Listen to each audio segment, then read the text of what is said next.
नमस्कार दोस्तों, स्वागत है मेरे YouTube चैनल इजी लर्न पर। यदि आप इस चैनल पर पहली बार विजिट कर रहे हैं और इस चैनल पर नए हैं तो हमारे चैनल को सब्सक्राइब करें, वीडियो को लाइक करें और अपने दोस्तों के साथ शेयर करें।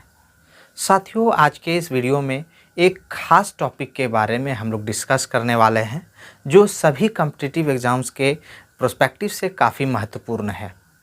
चाहे आप किसी भी एग्ज़ाम्स की तैयारी कर रहे हैं, चाहे बैंक हो, रेलवे हो, एसएससी हो, स्टेट पीसीएस या अन्य राज्य स्तरीय, और उसमें विस्तार पूर्वक क्वेश्चन आंसर पूछी जाती है और गांधी जी से रिलेटेड पूछी जाती है, तो आपका इस वीडियो में स्वागत है दोस्तों।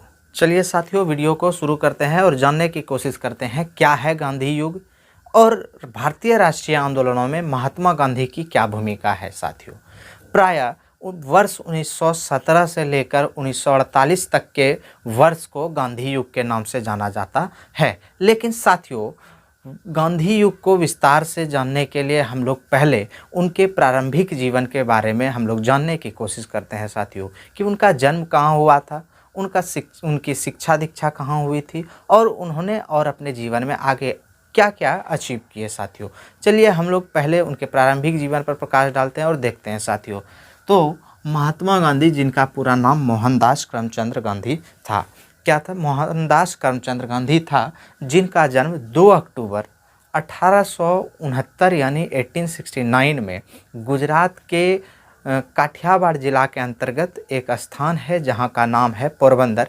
वहां हुई थी दोस्तों। उनके पिता का नाम करमचंद गांधी था, जो काठियावाड़ के दीवान अर्थात प्रधानमंत्री थे।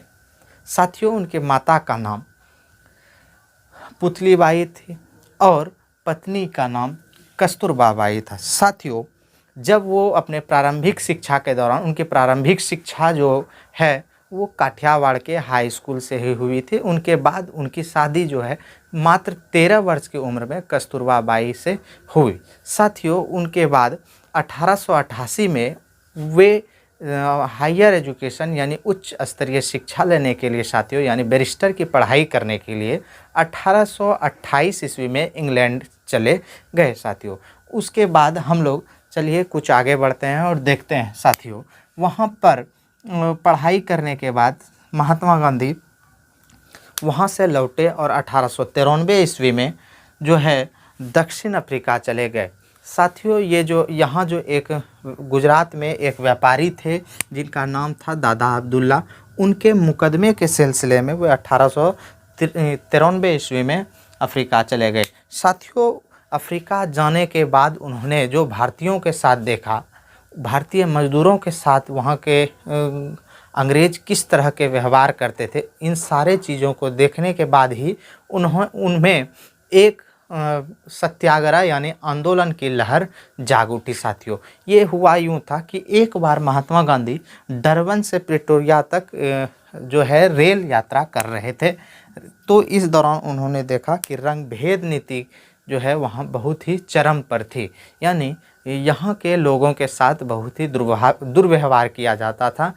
स्पेशली यहाँ भारत से गए वहाँ जो मजदूर गए हुए थे, उन्हें किसी भी प्रकार के अधिकार नहीं थे, मताधिकार का अधिकार नहीं था, उन्हें खुली सड़कों पर चलने तक का अधिकार नहीं था। तो इन सारे चीज़ों को देखते हुए ही उन्होंने यह सोचा कि हमें इन लोगों को संगठित करना चाहिए और जो है इन्हें आंदोलन के लिए प्रेरित करना चाहिए। साथियों, इन्हीं आंदोलन में प्रेरित करने के दौरान ही उन्होंने कई जो है संस्था बनाई संगठित करने के लिए, जिनमें से हम लोग जानने की कोशिश करते हैं क्रमवार तरीके से। साथियों, 1894 में नाटाल इंडियन कांग्रेस की स्थापना दक्षिण अफ्रीका में की, जिनका यह उद्देश्य था कि वहाँ जो मजदूर जिनके साथ अत्याचार हो रहा था उन्हें संगठित कर उनको आंदोलन के प्रति जागरूक करना और एकत्रित करना। साथियों, उन्हीं दौरान जो है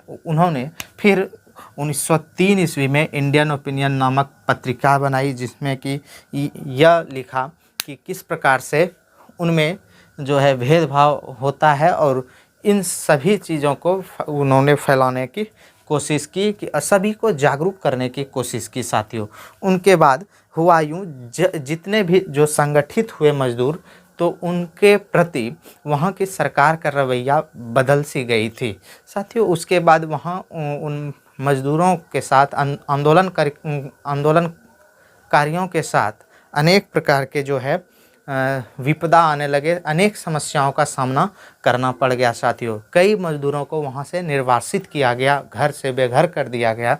इसी दौरान उन्होंने घर दिलाने के लिए जो है 1904 ईस्वी में फिनिक्स आश्रम तथा टॉलस्टॉय फर्म की स्थापना की, जिसमें जो भी निर्वासित मजदूर थे साथियों, उसे वहाँ रहने का आश्रय दिया जाने लगा। इस दौरान उन्होंने कई प्रकार के फंड रेज करने, मतलब कि एकत्रित करने शुरू कर दिए। इसमें भारतीय लोगों ने भी बढ़ चढ़ कर हिस्सा लिया और भारत से भी बहुत सारे पैसे वहाँ गए। साथियों, उनके बाद 1906 ईस्वी में महात्मा गांधी ने पहली बार सत्याग्रह का प्रयोग दक्षिण अफ्रीका में किया और फिर उन्होंने 1909 ईस्वी में हिंद स्वराज नामक पुस्तक का भी प्रकाशन दक्षिण अफ्रीका में किया। चलिए साथियों, महात्मा गांधी के जीवन के अगले पड़ाव की ओर बढ़ते हैं और ये तब की बात है जब वो भारत लौटे। 9 जनवरी 1915 को फिर एक बार महात्मा गांधी पुनः भारत वापस लौटे।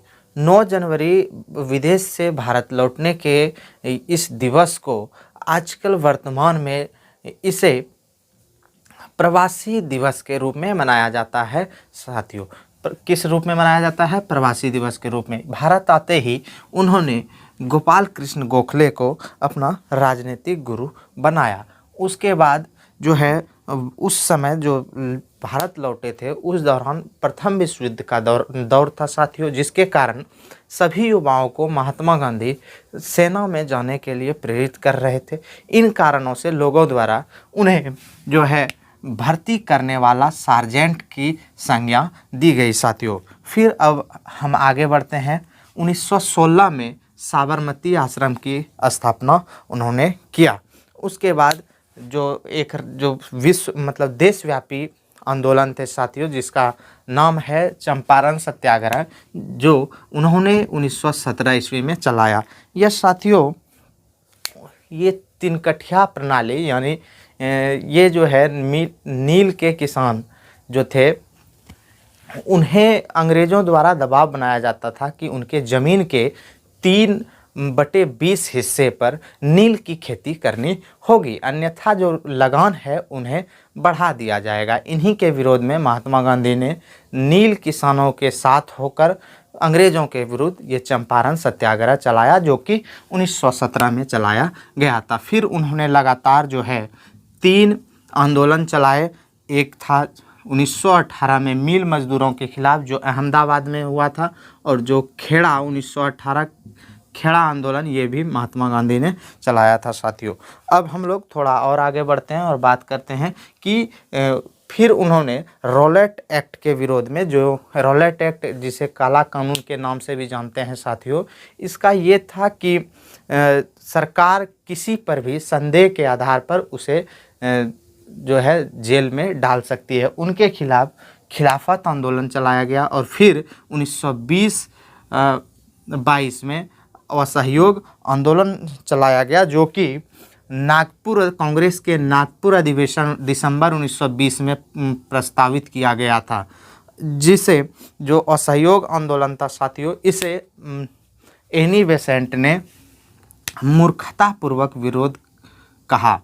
फिर जो असहयोग आंदोलन था वो बिल्कुल ही अहिंसात्मक तरीके से, शांतिपूर्ण तरीके से चल रही थी, लेकिन साथियों 5 फरवरी 1922 को चौरी चौरा कांड हो जाने के कारण महात्मा गांधी ने 11 फरवरी 1922 को असहयोग आंदोलन स्थगित करने का निर्णय ले लिया। साथियों, इस प्रकार महात्मा गांधी की भारतीय राष्ट्रीय आंदोलनों में सक्रियता को देखा जा सकता है। साथियों, इस दौरान में हम लोग और आगे बढ़ते हैं और देखते हैं कि और कौन कौन से आंदोलनों में महात्मा गांधी ने भाग लिया। साथियों, इस दौरान जो एक बहुत ही चर्चित आंदोलन है साथियों, सविनय अवज्ञा आंदोलन, जो 1930 और 31 से 31 में चलाया गया था साथियों, जिसमें नमक कर के विरोध में दांडी मार्च किए थे 78 अनुयायियों के साथ, जिसमें कि नमक कानून को तोड़ा गया। साथियों, उसके बाद हम लोग और आगे बढ़ते हैं। 1930 में महात्मा गांधी ने इरविन के सामने 11 सूत्रीय मांग को पेश किया। साथियों, फिर एक बार बैठक के रूप में, जिसे गोलमेज सम्मेलन के रूप में जाना जाता है, वो भारत में जो 1930, 31 और 32 में हुआ था। साथियों, महात्मा गांधी ने द्वितीय गोलमेज सम्मेलन में भी अहम भूमिका निभाई थी। साथियों, चलिए हम लोग और आगे बढ़ते हैं। साथियों, और जब 11 सूत्रीय मांगों को लेकर इरविन के पास गए तो उनमें एक समझौता हुई, जिनके बाद असहयोग आंदोलन स्थगित करने का निर्णय लिया गया। साथियों, उन समझौता को गांधी इरविन समझौता के नाम से जाना जाता है, जो 5 मार्च 1931 को हुई थी। उसके बाद साथियों, व्यक्तिगत सत्याग्रह जो 1940 में हुई थी, और भारत छोड़ो आंदोलन जो 1942 में हुई थी, इनमें भी महात्मा गांधी की अहम भूमिका थी। उनके तत्पश्चात साथियों 30 जनवरी 1948 को नाथूराम गोडसे के द्वारा महात्मा गांधी की हत्या कर दी गई, जिसे 30 जनवरी को शहीद दिवस के रूप में मनाया जाता है। साथियों, और उनके जो शहीद स्थल को, यानी समाधि स्थल को राजघाट के नाम से जाना जाता है, और जो दिल्ली में स्थित है। साथियों, यह वीडियो कैसा लगा आप हमें कमेंट करके ज़रूर बताएं, ताकि हमें मोटिवेशन मिलता रहे और हम और भी इससे और बेहतर करने की कोशिश करें और अच्छे कंटेंट आपके लिए लाएं। धन्यवाद।